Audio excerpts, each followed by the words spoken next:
Rick from Rick's RC and More. But glad you all tuned in. As you can see in front of me here, I have the TF2. So this truck came with a RC four-wheel drive motor, obviously. I think it's like a 45 turn.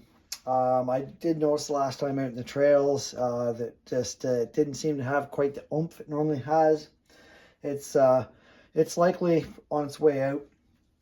RC four-wheel drive motors are you know, they're just a plain, cheap crawler motor.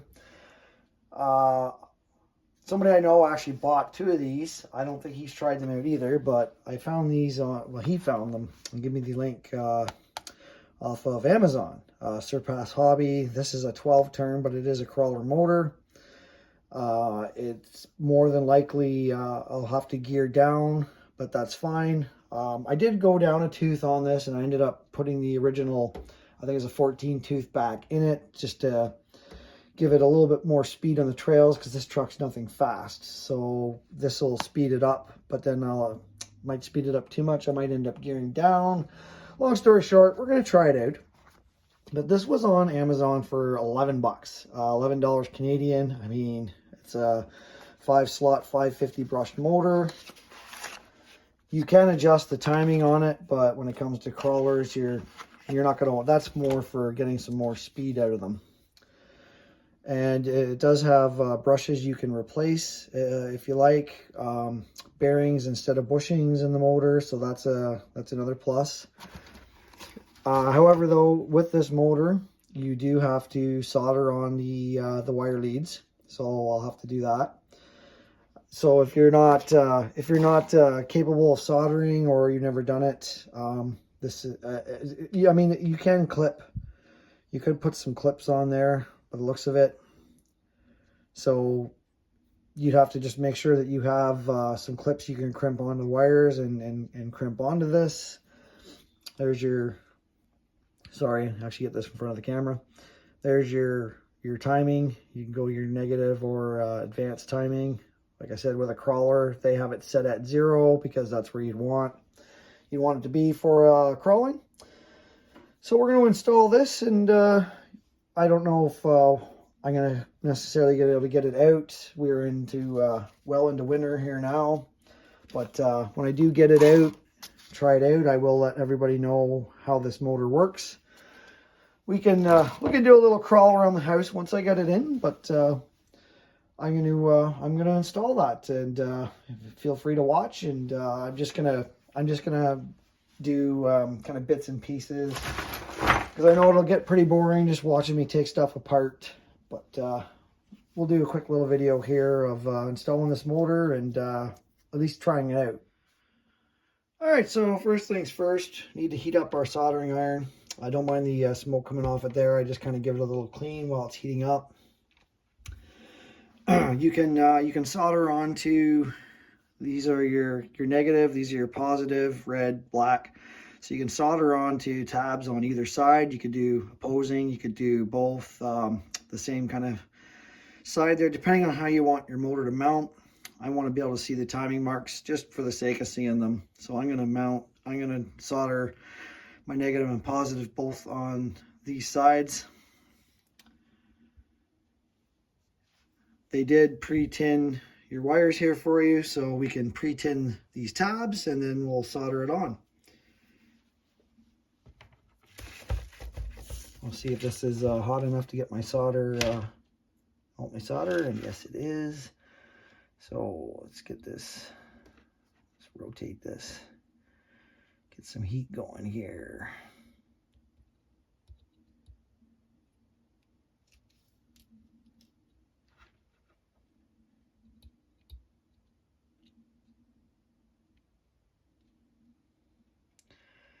It's going to take it a while to heat this tab up. Oh, here we go. We're getting some solder action going here.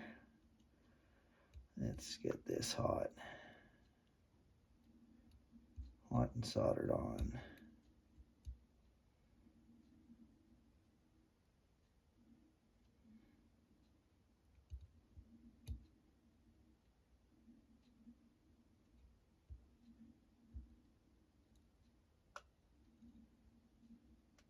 Well, it's kind of moving on me here. This isn't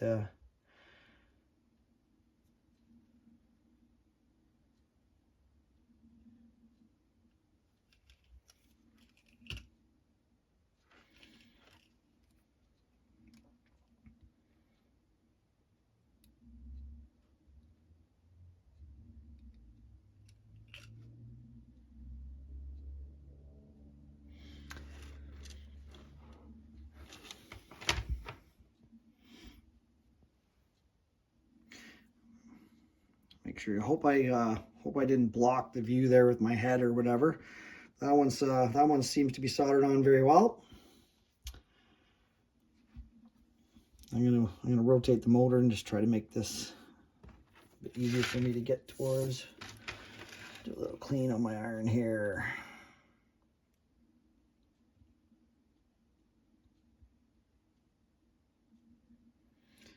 I'd like to at one point get a soldering station.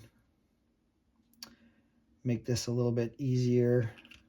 It can be challenging getting everything, holding on to everything and not being able to clamp stuff down. It can be a bit of a challenge, but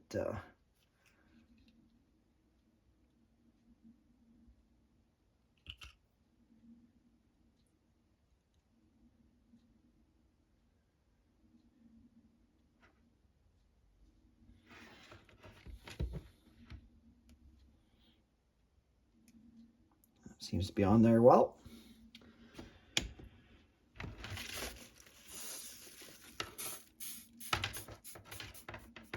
And don't mind the smoke. I'm just I just use this this old sponge and kind of use it to clean my tip there and put in a little flux and get the solder off of it. So we've got our leads onto our motor. And so next we'll be removing the old motor. It's got the bolt connectors, which I have on the chassis here. We'll let the soldering iron, I unplugged it, and we'll let that cool down and get that out of my way. So I've got my work area here to take out the old motor and install this new Surpass Hobby crawler motor. All right, so we got the original RC four-wheel drive motor out. Yeah. Sorry, let me actually get this in the camera. A 45 turn. And you can see the chintzy wires and like, wow, maybe that might have been part of my issue here too. That wire's kind of ready to break off. So this motor might not be, it might be usable in something else, but odds are for the price of them, that'll go in the junk pile. But you can see even the newer motor here, the wire diameter difference. So that's definitely going to help out. The you know, the wires aren't going to get as hot because I do run this on 3S. So we got the this motor ready to go in. I'll clean this plate up a little and I'll mount this motor in. It is a 14 tooth that was on there. I'll put the 14 tooth on this and see what we got. And if I think it's too fast, then I'll gear down. Well, we'll continue on here. I've got the motor mounted on here. Now we'll have to do our gear mesh. Anybody new to this, piece of paper works great. Just put it between the gears, hold the motor tight, tighten it up.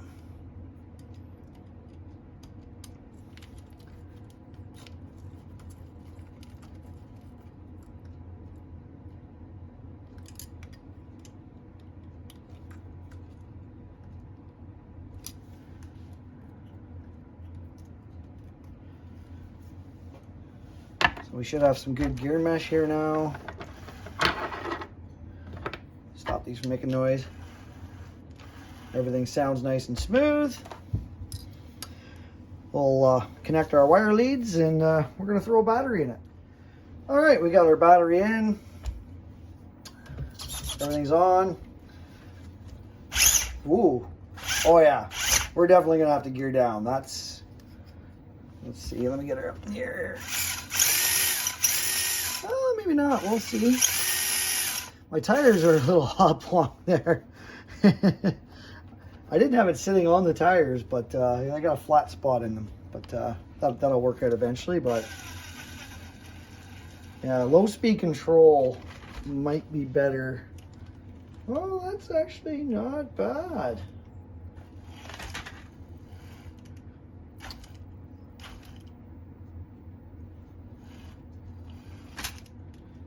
Now crawling low speed, this is flat surface, so I'll do a little test run off camera and maybe play with some gearing, and we'll come back and see about gearing it down. I'll see how fast this thing goes with this 12 turn crawler motor in here and decide whether or not I'm going to gear down or not.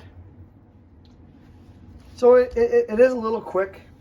I got there's dog hair all over the tires now because we love our animals here. So I'm gonna go. It's always good to have spare pinions, spare gears when you're into RC. So it's a 14 tooth on there. I believe I have. There's a 13 tooth. It's the proper pitch. So I'm going to install that 13 tooth on there, and we'll run it because it's a lot faster than before, but it's a peppy little motor. Like, it doesn't take much throttle to get it to take off. But I'm gonna gear down one tooth, and we're gonna go from there. All right, so we dropped down to a 13 tooth. I like it much better. Don't mind the dog hairs. I need to vacuum. Still got all kinds of punch. Like, that's quarter throttle. I'll once I get it out on some trails and really get a chance to try it out, I'll definitely do a review on this motor. But it's got really good punch. It's got some low end control. I do recommend if you're running a 27 or 35 or your 45, whatever you got for a crawler motor currently, if you are going to go down to a 12 turn, you're definitely going to want to gear down, because it was fast. I mean, I could have left the 14 tooth in there for our current climate with snow, give you that wheel speed to clean the wheels out, but it's still got enough wheel speed, I think, even with that 13 tooth on there. It's one tooth, so we're going to run that. I'm happy with the way it performed just quickly around the house. We'll get her out in some trails, and we'll try her out, and we'll give you some feedback. So thanks for watching, and everybody, get out and play with your RCs.